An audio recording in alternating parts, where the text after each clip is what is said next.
I can see the stars align, dance around the moon every night. And now my eyes are open wide, and the sky has never looked so bright. And I don't need to see the road to believe, yeah. 'Cause this is where I'm meant to be, I believe. And I feel the magic, magic everywhere. It's all around us, it's in the air. And I see the magic, magic we can share. So much wonder everywhere. And I feel the magic, can you imagine, and I feel the magic, can you imagine, and I feel the magic, it's all around us, and I feel the magic, it's all around us. There's wonder on this winding road in front of me, yeah. 'Cause I'm right where I'm supposed to be, and I feel the magic, magic everywhere. It's all around us, it's in the air. And I see the magic, magic we can share. So much wonder everywhere. And I feel the magic, can you imagine, and I feel the magic, can you imagine, and I feel the magic, it's all around us, and I feel. Good evening, beautiful souls. I still dig that beat. I still dig that tune. Can you feel the magic around us? Yes, and I'm pretending like I'm in the Maldives. No, Mauritius. See, look at that.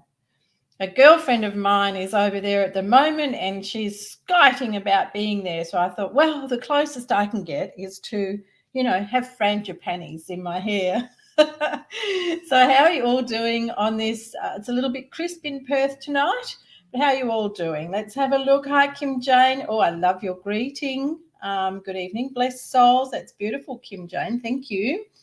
Mandy, you and I get around. Didn't get an email today to join, but you're here. So I don't know, my sweet, but I'm glad you're here. Got it. I see. Hi, Jean. How are you? And the girls told me that you thought you'd lost last week's because you really enjoyed it. So thanks for that, Jean, and glad you found it. Karen Mack, how you doing? Jody, good evening, darling. Lisa, darling. That's awesome. There are some other people that did register. And what I'm really grateful for is they register because they can't actually join us live, but they don't want to miss out. Who would want to? So they are able to watch afterwards, as you all can. Like Jean wrote to us and said that she thought she'd deleted it and wanted last week's because she found it so very insightful and enjoyed it. So that's the great thing about doing it this way and having it via the website so that you can register and you then can have it to watch. Now, thinking about what to bring to you tonight, lots of things came forward because of a healing session that I did on the weekend. And the young man that had come for a healing was asking me why was he suddenly having outbursts like nasty acne, particularly around here and down a little bit onto his face, but interestingly enough, across here. And you know what?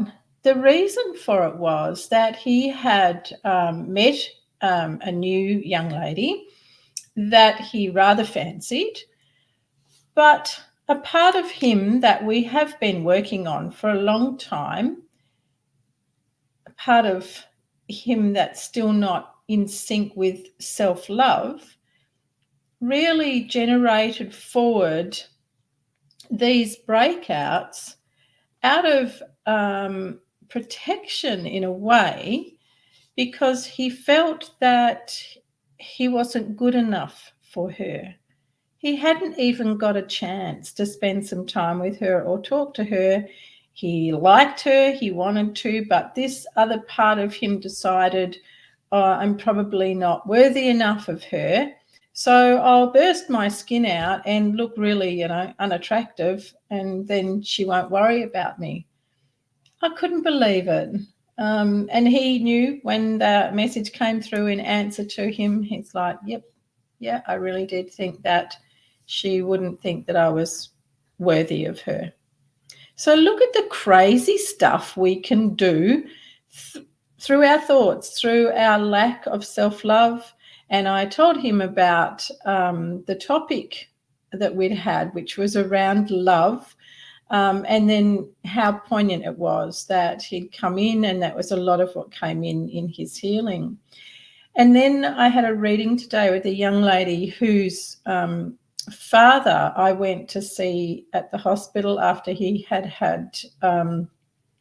some heart surgery done last year, and he was in a coma, a medical coma. And the surgeons had told the family to say their goodbyes, because they felt that when they took him off all the machines, and what they have in him, they had to go and take something out, that he wouldn't pull through. So the family were asked to say their goodbyes, and his daughter contacted me and said, can you do anything? We're not ready to say goodbye. Can you help? So I went to the hospital and met with him and spoke to his spirit, which was standing to the side of him. And he told me, I can't do this. I can't do this. I don't want to do this. And I said, well, you have to do this. And he goes, oh, I haven't got the strength. And I said, but you have. You can, and you will get lots of help. You will get through this. It will be rough, but you will pull through. And I had a bit of a deal with him, trying to get him to get back in his body, to go through sort of the healing process. Well, while he was out of his body, he asked me to give his daughter some very important messages around how he had been treating her, how sorry he was for that, how much he loved her, and that he would do better. Well, she asked me today, how does it work when they get back in, and then after they're strong and well again, they're worse than they were before? And I said, yes, I have seen that before. I know of a man here in Perth was in a coma for 8 months, and the doctors didn't believe that he would pull through. He did, and this is a long time ago. And he was not a nice man before he had his huge heart attack, and then 8 months in the coma. And when he initially came out, he woke up surprised. The doctors surprised everyone, because they're not always right, are they? He was sweet as honey. And he went back to his place of work, which was his business he owned, and people couldn't believe it, how lovely he was. So different to the person prior to having this massive heart attack. Well, once he was well and truly strong and well, he was 10 times worse than he had been beforehand. And what it is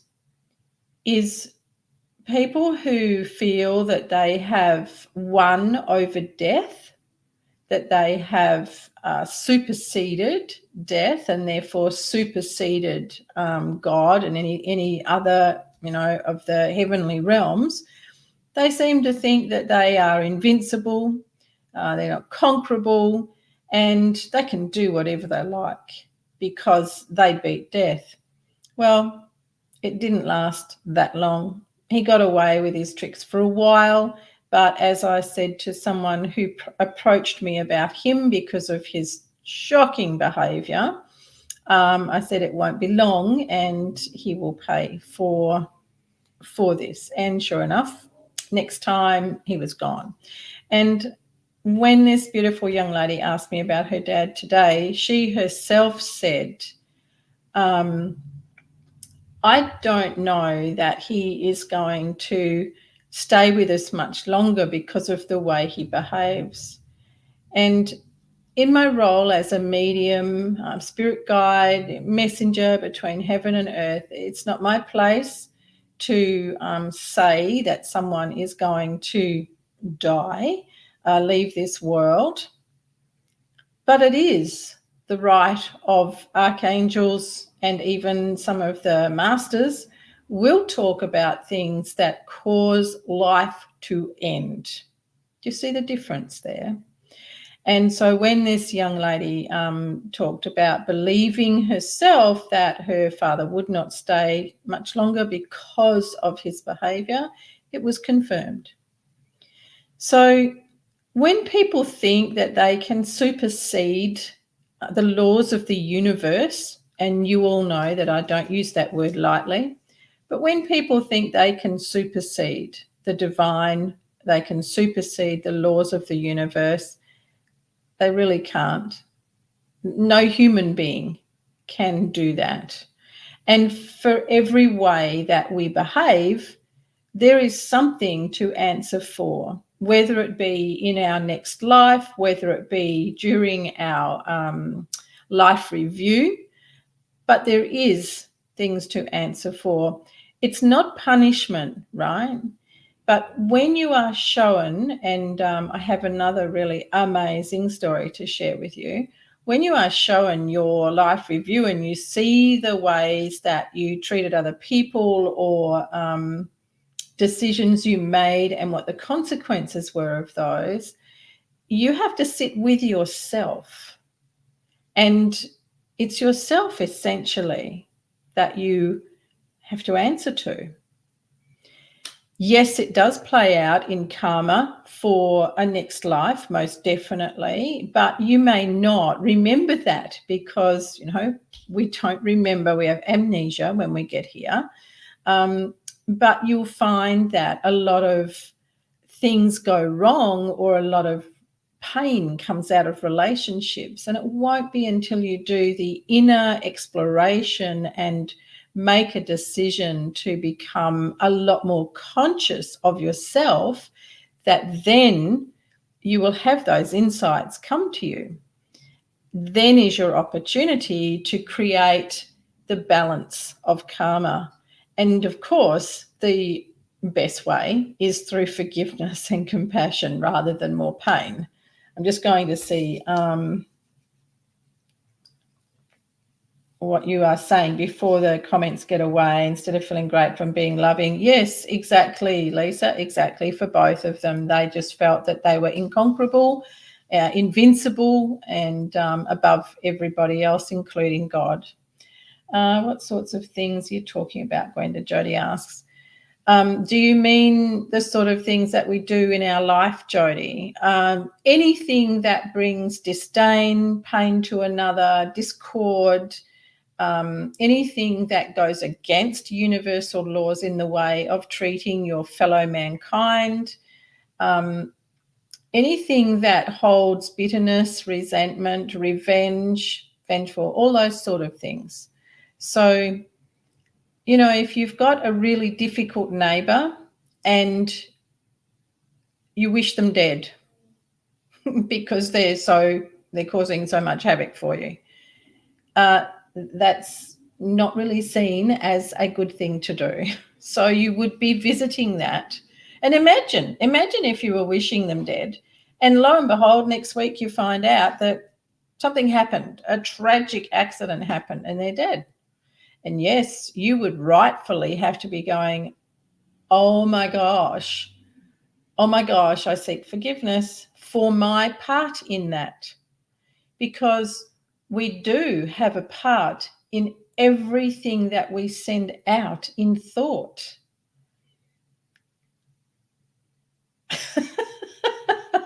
Mandy. You're funny. And it's interesting. So sorry, before I go into where I was at in asking about what I can bring forward for you tonight, aside from maybe some lovely messages,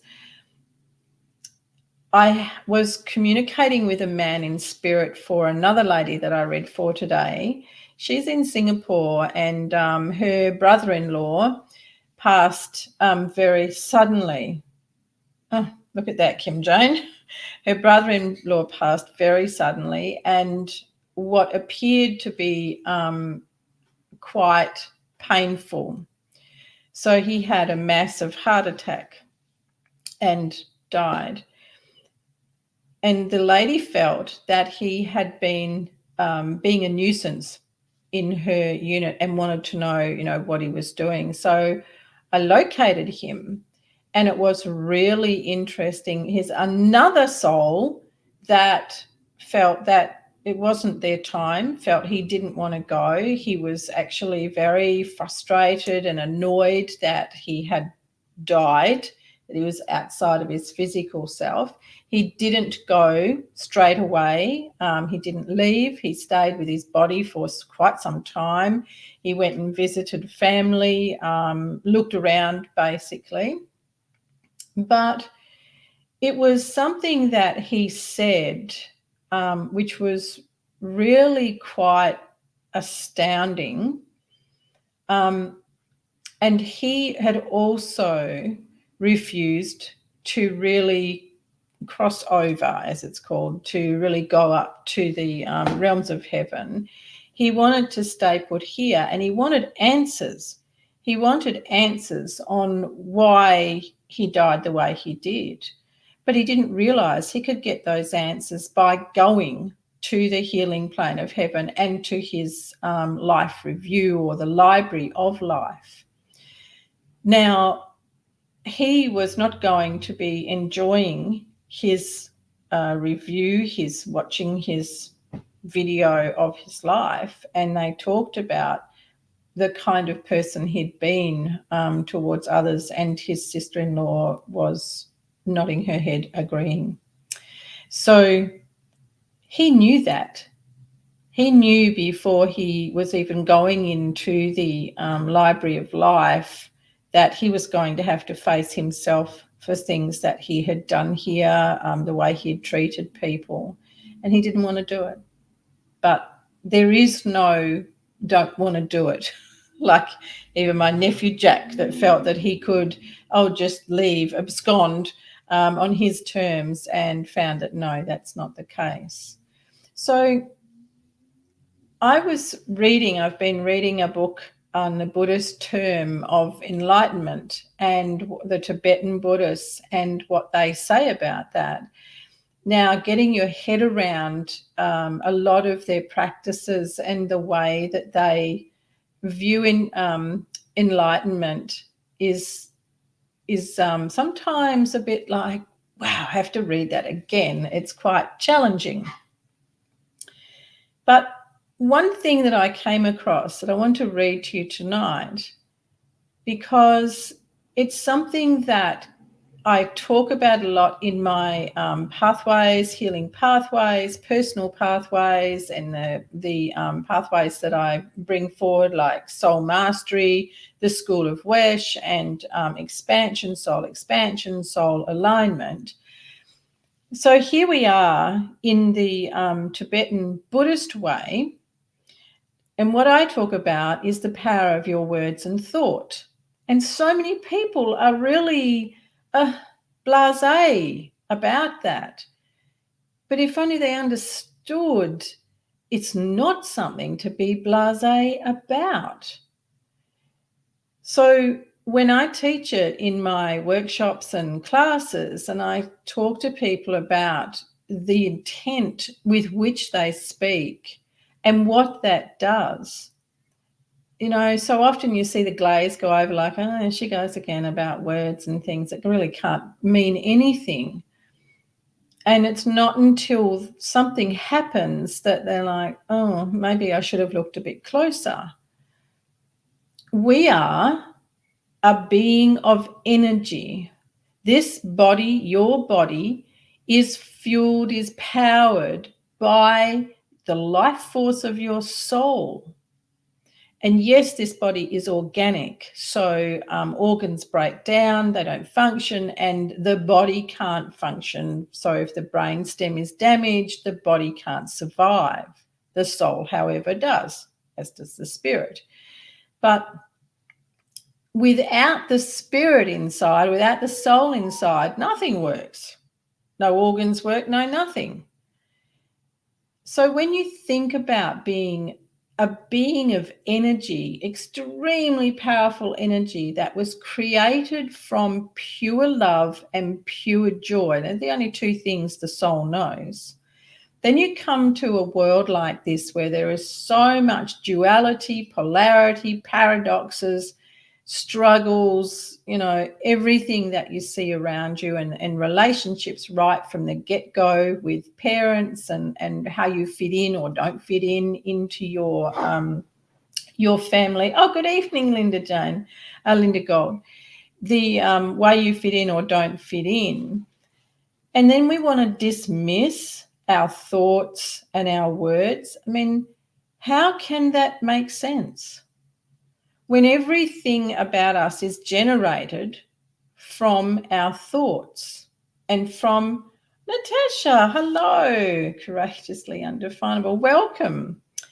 So when we're looking at our words and our thoughts and we want to be flippant with them, we need to be able to run fast because they are going to come back and catch us. So the example I gave of having a very difficult of trouble with them and you wish them dead, that in itself is going to be something for you to face when you go to your library of life when you leave this world.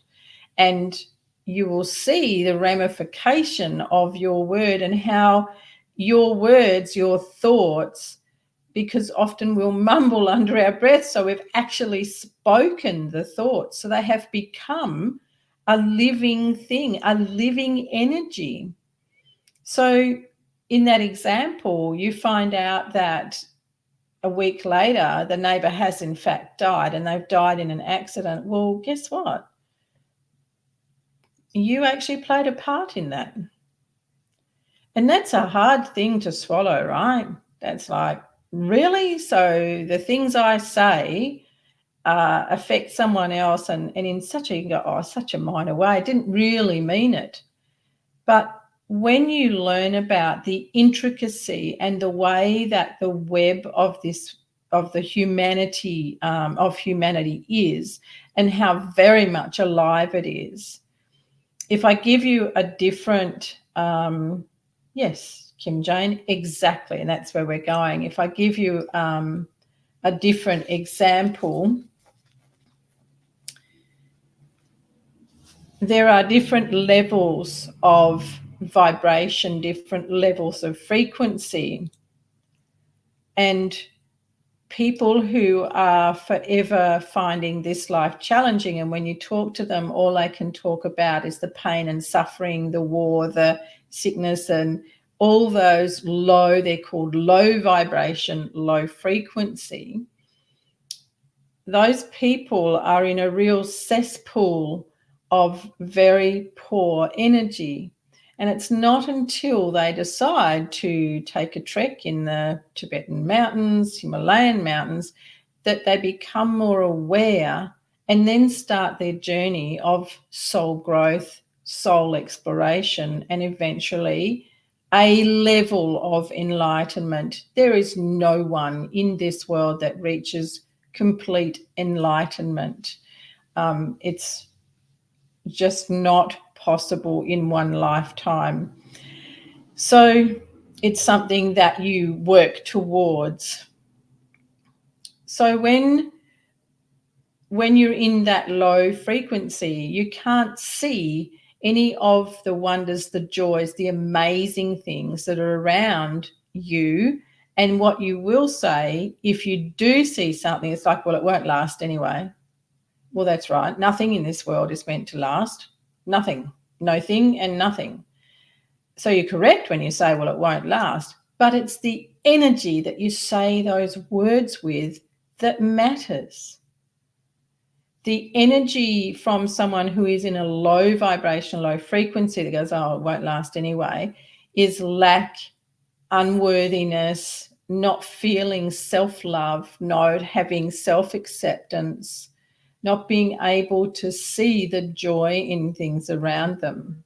And it creates tremendous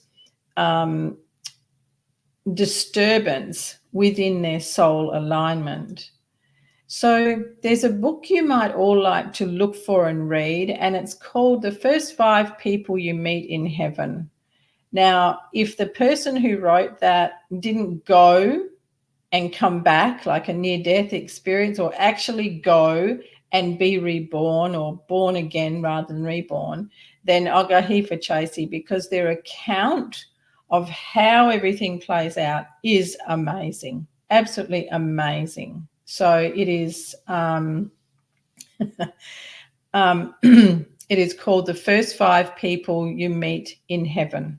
And truly, it is worth the read. You will reconsider, you'll consider how you say things about people, how you think. So as Jodie's saying here, first Kim Jane saying, yes, so true. Energy from thoughts, then words, can ultimately translate to actions. Absolutely. And Jodie, I need to harness my thoughts in relation to negative, nasty people. Yes, Jodie. And it could be a lifetime thing.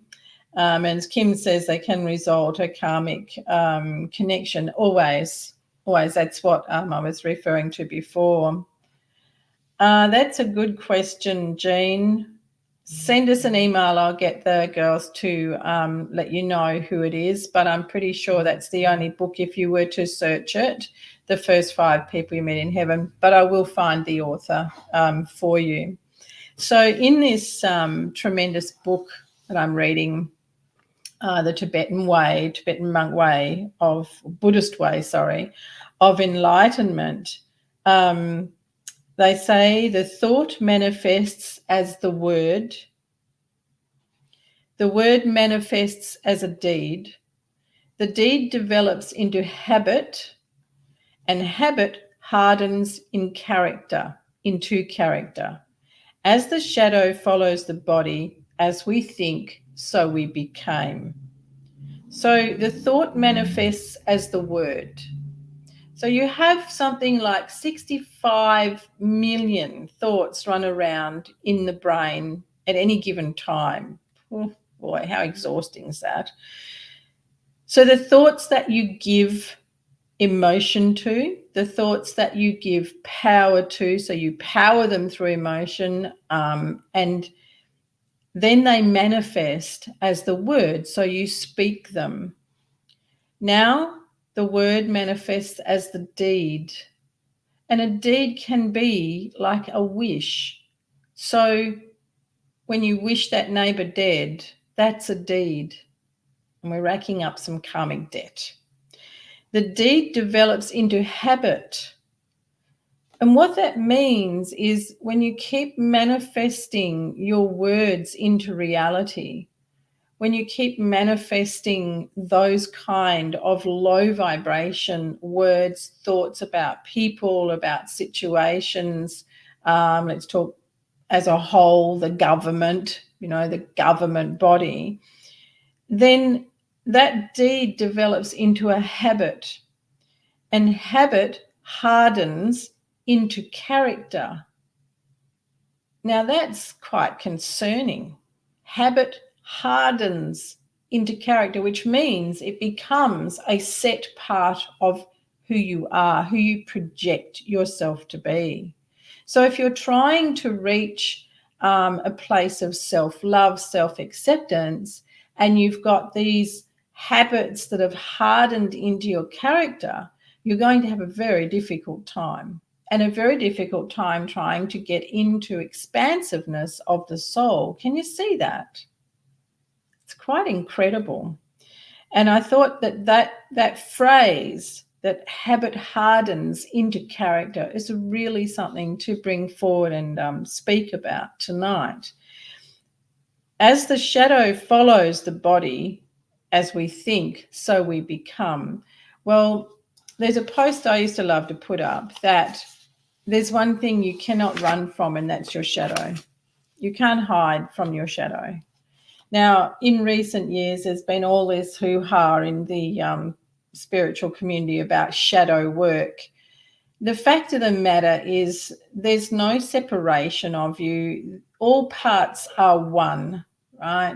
So when we try and hide from our shadow past or the shadow that we're holding right now, through it being, as the word said, something that has become a hardened part of character, never going to be able to do it.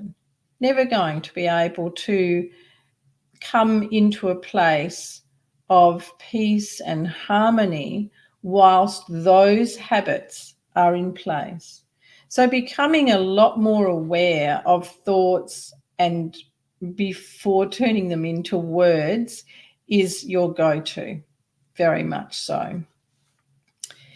Then another part when I asked for what can we lean into with that was an area. Now I haven't read this. It was just I asked what more can we go forward with, and the two headings which were really cool. And as I say, I haven't read the chapter, but I will have my own guidance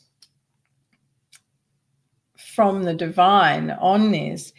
Is generosity as a cause of wealth. How cool is that? Generosity as a cause of wealth. So for those who have some acceptance of karma and rebirth, the Dharma provides a further reason to practice generosity. And they summarize it from the Chandra Kirti. In engaging in the middle way, all these beings want happiness, but human happiness does not arise without wealth. Knowing that wealth arises from giving, the subduer first taught generosity. The other part of the generosity, which I really loved, is generosity as a state of mind. Okay, so let's have a look at the Western way of thinking about generosity. Can you think of someone that you would say they are such a generous person? They're so generous with their time. They're so generous with their kindness, their thoughtfulness. Or you just say they're a very generous person. Can you think of anyone like that? What's Karen saying? Interesting. Be re-listening to write these. Yeah, it is really interesting, Karen, and it certainly goes in alignment with how we can look at our thoughts before putting them into words, which puts them into action. So what's really important also is your thoughts do leave your mind, because at the end of the day, they're not stuck in here. You know, I've done brain surgery, and when we open it up and look in the brain, there aren't all filing cabinets. There aren't little sticky notes. There's nothing to read, reminding us again that we are a being of energy. So our thoughts are energy. So every thought we have, and that's why you can think of someone, and I do this with a couple of people on here and say, well, that took a while. I've been sending out for you for a while. Or that was really quick. I only just sent out for you on the ether. So our thoughts don't stay in here. So they're already carrying an energy. So what's important is what is in that energy of that thought. And then when we put them into words, they now carry the emotion quite literally out. And people can show you what happens with water, what even happens with a plant through the spoken word. And it's amazing, absolutely amazing, because of it being energy, and very powerful energy. Character to our life's legacy. Lovely, Kim Jane. So generosity as a cause of wealth. Now, I like to explore words, and what I would ask you to think about is, what is wealth to you? What does it mean for you to be wealthy? And then being generous with that increases your wealth of whatever your definition is.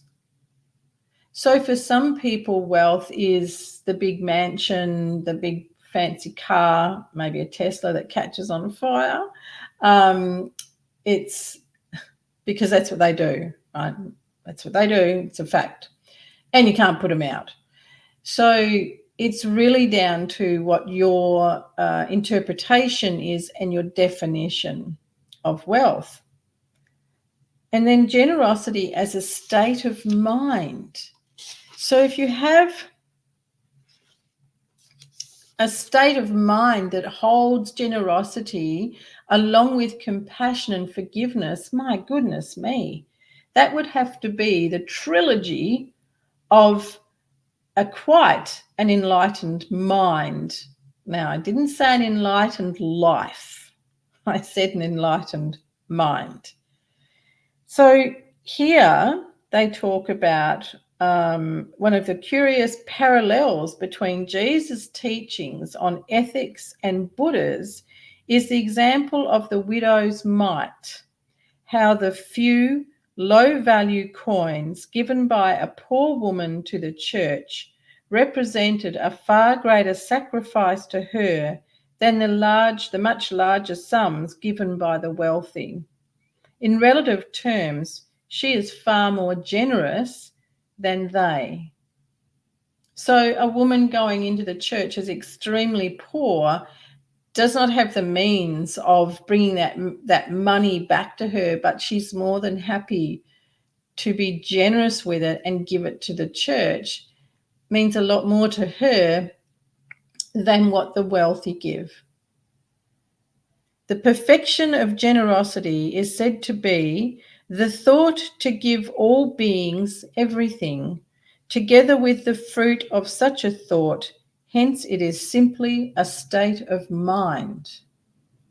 And one part that I did have a quick look at is that the Buddhist monks actually teach themselves to visualize material things because they don't have material things. So when they want to be generous or receive generosity, they visualize it and they learn to visualize what it is that they would like to give or they would like to receive in offerings.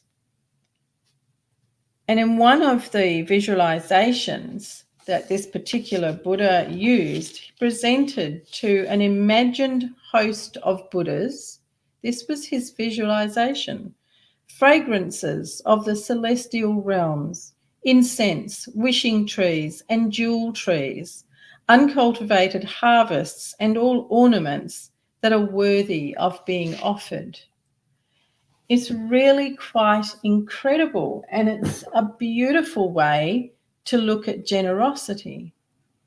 So to be able to have a heart that is that generous, that is able to grow, embody generosity of compassion, love, pure love, joy, and extend that to all beings, because that's the other thing about the Buddhist monks. You don't kill anything, even the mosquito that's biting you on the arm. You don't kill it because you understand that it too has a life cycle, and you are actually serving it. I know what I do with mosquitoes, so I would fail dismally as a Buddhist monk, and also with spiders. How about you? So, yeah, Kim's saying, oh, okay, I'm going to answer Jody here. So we can just dismiss the negative thoughts or question them. Well, when we go deeper into evolving to be in alignment with our soul, Jody, we wouldn't have the negative thoughts.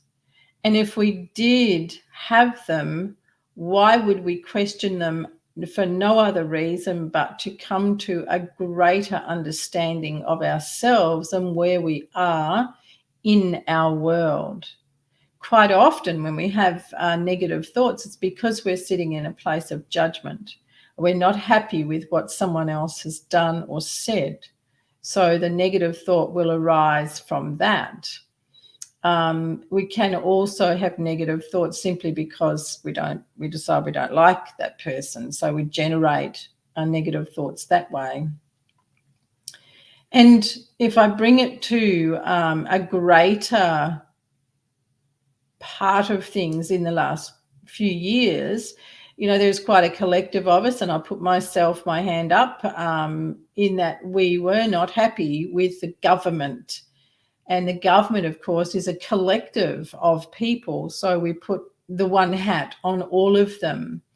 And that would be said to be in judgment and in not accepting them for who they are and their way. Kind of slips you down the ladder a little bit. You could say it's like the snakes and ladders game, up and down and around and about. So Jody, can we just dismiss the negative thought? Well, when you become a lot more aware of your thoughts, yes, you can then frame a thought that is negative, questioning yourself on where's that coming from and what is it that has brought you to that place. It's always introspection that gives you growth. So when you're prepared to have a look at your thoughts and your reactions and really check on yourself rather than pointing fingers at other people, that is where you get the growth. And that's where you shift in your frequency and become a greater step towards the enlightenment that you can achieve in this lifetime. Yeah, that's exactly right, Kim Jane. There's an old saying that you are the sum of the 5 people that you hang around with. So if you're hanging around with people that are always talking about sick, not enough money, not enough this, hate their boss, excuse me, not happy with the weather, not happy with the government, not happy with the neighbour, then that's where your frequency is going to be held, and that's also the kind of thoughts that you're going to be picking up. So they're going to be invading your own energy fields, and that's a whole other problem. Yeah, Lisa, me too. Daughter, I saved a tiger snake. Ah, really? Go you. Tiger snake of all things, Kim Jane. Do you understand they will chase you? Oh my gosh. Yep. Same, Mandy, same. Yeah,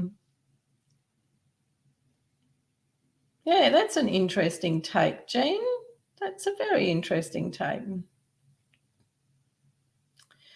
And that's another thing when it comes to accepting, there is a fine line between accepting how you're being treated and being able to hold a high frequency. Oh, look, we got the right kind of people in this audience. So, and that is also what Jean's written there. That takes you back to being in alignment with what it is to be truly human and what it is to be able to look after the wants isn't the right word, look after what it is that the soul came to this lifetime to experience and to enjoy. So it is very important. Yeah, Jodie, and to stand up for others. Yeah, those that can't stand up for themselves, but there is a line to be drawn in the sand with that one too, so that you don't lose your own personal power and you don't come away from your own soul's pathway because you're too engrossed in standing up for other people. Does that make sense? So I'm going to have a little snoop see and check out Oh, no, okay. They want me to raise something else. So a couple of weeks ago, we had the presence of Archangel Uriel, and he asked for you all to read the Book of Enoch. And Mandy, Mandy said that she has that book. I said that I was not familiar with it, and how funny. I'm looking for a video on YouTube to learn how to connect an external microphone to my phone for podcasts, for interviews. And on the side of that YouTube video was this big ad for the Book of Enoch. I'm like, well, of course. Thank you very much. Yeah, Mandy, our sovereignty. So right. So I had a bit of a listen to this, whatever you want to call it, webinar about the Book of Enoch, and oh my, who is in the Book of Enoch and a lead character? Oh, none other than Archangel Uriel.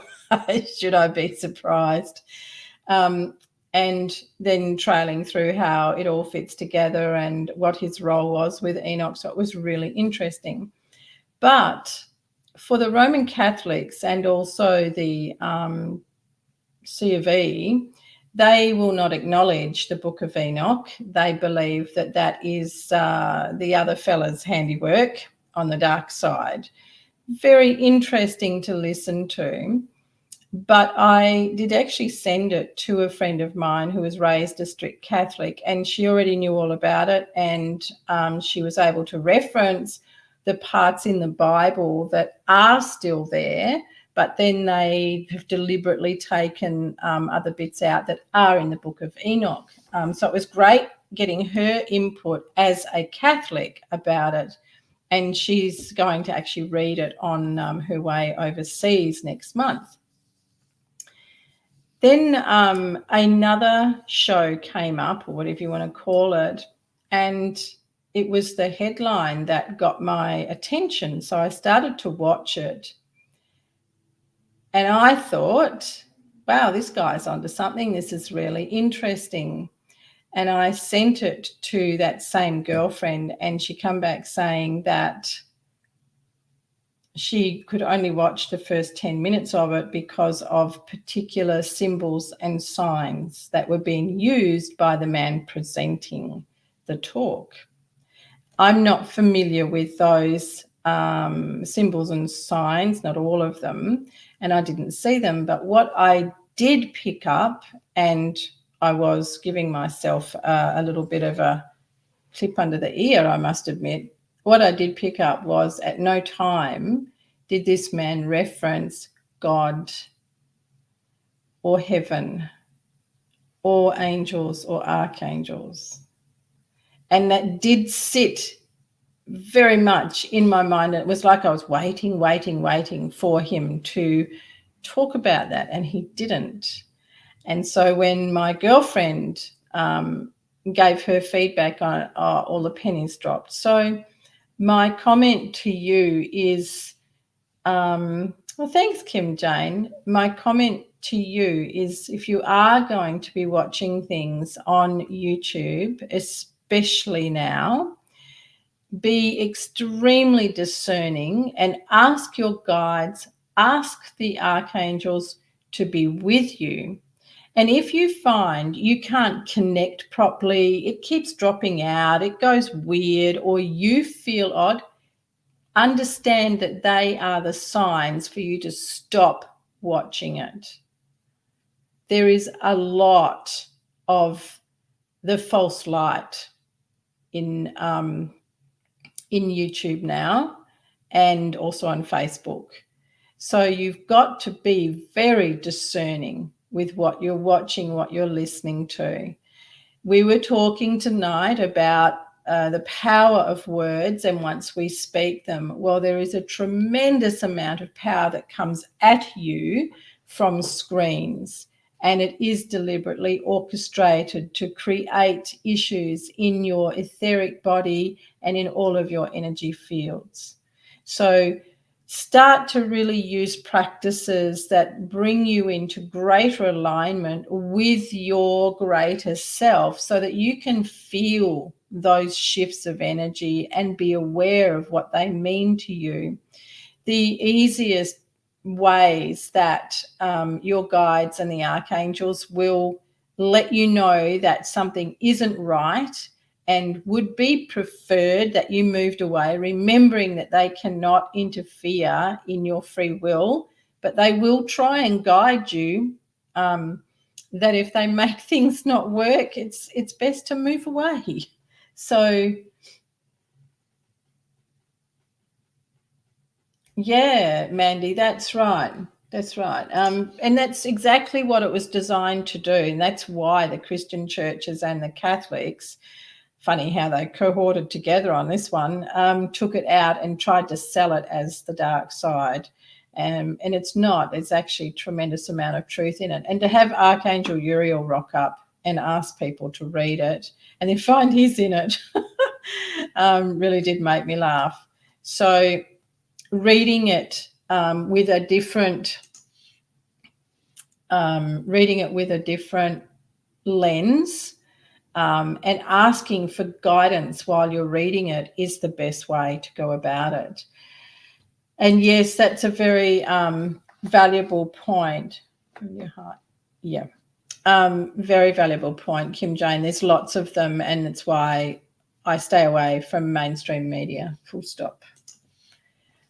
And as Mandy says, better not to watch, but to feel into your heart. Yeah. But a lot of people are searching. A lot of people are asking.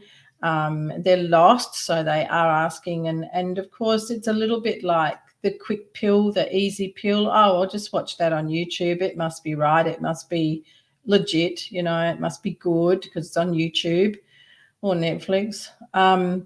So it's I'm going to say it's the laziness. It's the laziness coming into play where we're going to just take it all in from what someone's saying on a YouTube documentary without looking any further. Like there's a huge presence at the moment of teaching people to remote view. We had the big rise up of people wanting to teach everyone be mediums and teach them to be psychics and all the rest of it, teach them to channel. That is still fairly active, but there was more activity of that than ever before in this last 10 years probably, and it's been worse in the last few years. And then of recent time, the focus has been on teaching people to remote view. It's actually dangerous. So you've got to be extremely discerning. If you are wanting to go into being more in alignment with your soul, to find out more about the truth of who you are, find someone you can feel safe with, find someone that you can resonate in your heart, that it sits right with you, and take up some time with them or listen to their podcasts, read their articles, whatever. But don't just go willy-nilly looking at things. Really tune in to your own heart, tune in to your guidance. And when you ask for guidance, remember you are always answered. So if you're getting a nudge that that's not right, it's, that's not the right thing, or you're getting pushed somewhere else, then pay attention to that guidance. Remote viewing is where it's something that they claim they taught CIA agents and army people to do, where you can see through a wall, where you can project your vision to find something. So I could blindfold you and you would be able to tell me what is in a box, or what is in a drawer, what is in an envelope. So it's claimed to be one of the spy tools that the Russian government, American, Australian, UK have used in training their soldiers so they can find the perceived enemy, and get the first run on them, I guess. So that's what remote viewing is. Some psychics, some mediums are taking that language on themselves, again, not being aware of the language and what that's bringing to the fore for them. So for myself, I can teleport. So if I wanted to land in your lounge room or sit in your car with you as you drive along, I have that ability, but I would never, ever attempt to teach someone else. It's not my place to do that. I would probably be breaking universal laws to do that. And really, remote viewing comes with a lot of hazards as well. And you need to be with someone that can really keep you, dare I say that word? Someone that can look after you and make sure that all things are in their right place as you go through it. But coming back to all of that, using your discernment in everything presently, and when you want to know, to align to your heart, to align to your guides, find someone that you resonate with and it sits really well in your heart, and you can feel your way with them and learn that way. Anything that doesn't do that, just walk away. Walk away. Yes. Oh, yes. What's for dinner, Lisa? I would love to. Only thing is, when I teleport, it's only my spirit self. So can't pick the knives and forks up. Can't eat them. And yes, Kim Jane did it for a short time. It was freaky. It's freaky, all right. And it's not something to be taken lightly, something to be very mindful of. So there you are, everyone, having a look at the Buddhist approach to enlightenment and where they talk about the power of your words, thinking about how you deal with people around you, where you're going to bring those words to be a reality, and does that way of thinking become a habit so that it becomes entrenched as part of your character.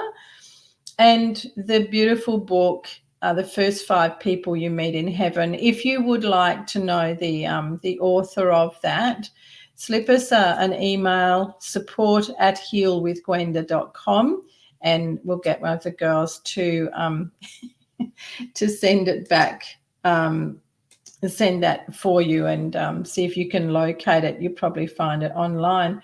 And I did forget to tell you, my prayer journal is now live on Amazon and available for sale. So I'm going to put the link up on the website. But if you're interested in that, you can also, what am I saying? If you're interested. No, you want to buy one of those prayer journals. So you want to get the link for it. You can just search it on Amazon. It's called My Prayer Journal by Gwenda Smith. Or you can ask us for the link for it. So it's been a real mission getting it completed, and I am looking forward to seeing it in print, and I'm excited that it's out. So thank you, Mandy. So yeah, that's the news from this end, and I hope you all have a wonderful rest of your week, and I'll be looking forward to seeing you all next week. So thank you, everyone, for your lovely energy and your engagements tonight. Take good care. Bye for now.